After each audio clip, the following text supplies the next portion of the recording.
Well, take a look at the scene today along the Motoyasu River in Hiroshima, Japan, as hundreds of people floated candle-lit lanterns honoring all who were killed by the atomic bombing of the city 80 years ago.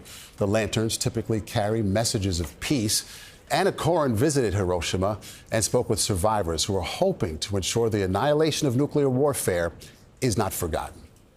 Hiroshima Kenjo, they used to call it. Looking out over the skyline of Hiroshima with his granddaughter, 96-year-old Junji Sarashina points out places from his childhood. That's where my grade school. It's not too far from here. He is among the less than 100,000 remaining hibakusha, the Japanese word for survivor. He was 16 years old, working in an anti-aircraft ammunitions factory when the United States dropped the world's first atomic bomb on the Japanese city.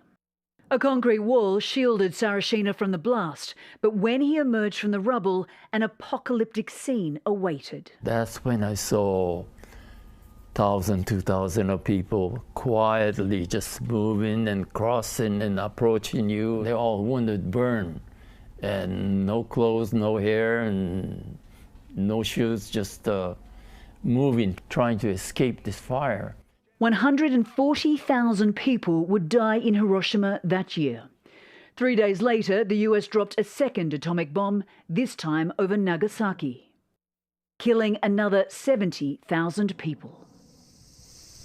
In the hills outside Hiroshima, where rice and buckwheat grow, lives a man who has spent decades of his life campaigning against nuclear weapons. Mr. Mimaki. Toshiyuki Mimaki was 3 years old when the bomb exploded, and he still remembers the stench of death. Last year, his organisation Nihon Hidankyo, Survivors of the Atomic Bombings, won the Nobel Peace Prize. Wow. But he fears with more than 12,000 nuclear weapons in the world today, their activism is more critical than ever.